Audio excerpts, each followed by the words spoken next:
ప్రస్తుతం కులం, మతం, ప్రాంతం, ఫీలింగ్ అతిపెద్ద సమస్యగా మారిందంటూ కీలక వ్యాఖ్యలు చేశారు ఏపీ సీఎం చంద్రబాబు. ఢిల్లీలో పర్యటిస్తున్నారు మంత్రి లోకేష్. విశాఖలో ఈ నెల 14-15 జరగనున్న సిఐఐ సదస్సుకు సన్నాహాలు చేస్తున్నారు. మరో మంత్రి పొంగూరు నారాయణ. మరోవైపు ప్రభుత్వం మెడికల్ కాలేజీలను ప్రైవేటీకరణ చేస్తుందంటూ రాష్ట్రమంతటా ప్రజా ఉద్యమం పేరుతో ర్యాలీలు చేపట్టారు వైసీపీ నేతలు.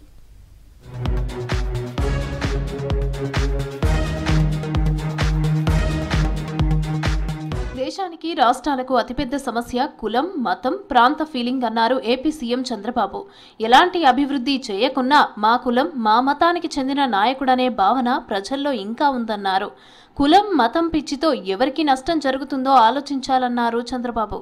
తన పరిస్థితి వైకుంఠపాలి మాదిరిలా మారిందన్నారు. ఏపీలోని అన్నమయ్య జిల్లా దేవగుడిపల్లిలో అభివృద్ధి కార్యక్రమాలను ప్రారంభించారు సీఎం చంద్రబాబు. ఈ రాష్ట్రానికి, ఈ దేశానికి, ప్రపంచానికి పెద్ద సమస్య సమర్థత కాదు, కులం, మతం, ప్రాంతం. మా ప్రాంతం వాడు ఏం చేయకపోయినా పర్వాలేదు, నాశనం చేసినా పర్వాలేదు, మా కులం వాడు ఏదో ఏం పెట్టేది సచ్చేది లేదు, కానీ ఆ కులం. ఇంకో పక్క మతం, మేము ఓటేయకూడదు.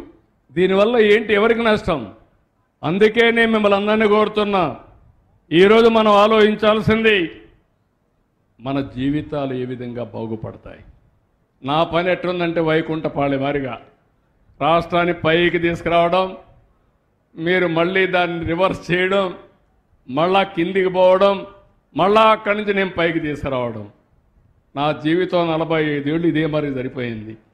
2029 నాటికి ప్రతి పేదవానికి సొంతిల్లు ఉండాలనేది ప్రభుత్వ లక్ష్యమని చెప్పారు సీఎం చంద్రబాబు. పేదలకు తొలిసారి పక్కా ఇల్లు నిర్మించిన వ్యక్తి ఎన్టీఆర్ అన్నారు. కూడు, గూడు, దుస్తులు నినాదంతో పుట్టిన పార్టీ టీడీపీ అన్నారు. దేవగుడిపల్లి నుంచి వర్చువల్ గా ఏపీలో ఇళ్ల గృహప్రవేశం కార్యక్రమాలను ప్రారంభించారు సీఎం.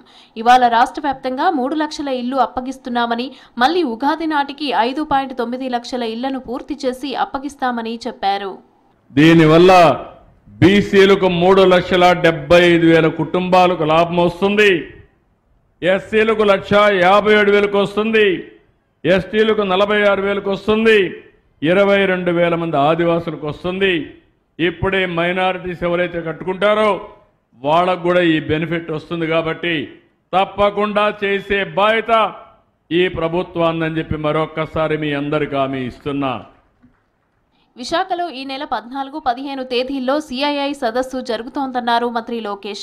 ప్రభుత్వం విధాన రూపకర్తలు, పెట్టుబడిదారులకు ఇదో మంచి అవకాశమన్నారు. ఈ సదస్సులో 410 ఎంఓయూలు జరుగుతాయని భావిస్తున్నామన్నారు. $120 బిలియన్ పెట్టుబడులు వస్తాయని ఆశిస్తున్నామన్నారు. పరిశ్రమలు ఏపీని ఎంచుకోవడానికి 3 కీలక కారణాలు ఉన్నాయని చెప్పారు. మంచి సంబంధాలు నెలకొల్పుతున్నందునే రాష్ట్రానికి పరిశ్రమలు వస్తున్నాయన్నారు Lokesh. For investors, policy makers, government and people to come together to look at what are the next generation opportunities. So what are the opportunities in sectors like quantum? And all MOUs are vetted. All these MOUs will be grounded in 12 months flat. So we expect to sign north of about 410 MOUs in addition to about $120 billion worth of investment. Delhi పర్యటనలో భాగంగా ఉన్నతాధికారులతో కలిసి కేంద్ర ఆర్థిక మంత్రి నిర్మలా సీతారామన్తో భేటీ అయ్యారు AP municipal శాఖ మంత్రి నారాయణ. మున్సిపల్ శాఖకు సంబంధించి కేంద్ర పథకాల ద్వారా రావాల్సిన నిధుల కేటాయింపు, విడుదలపై కేంద్ర మంత్రితో చర్చించారు. అమృత్ పథకం నిధులు, 15వ ఆర్థిక సంఘం పెండింగ్ నిధులు విడుదల చేయాలని కోరారు. మంత్రి నారాయణ విజ్ఞప్తిపై సానుకూలంగా స్పందించారు నిర్మలా సీతారామన్.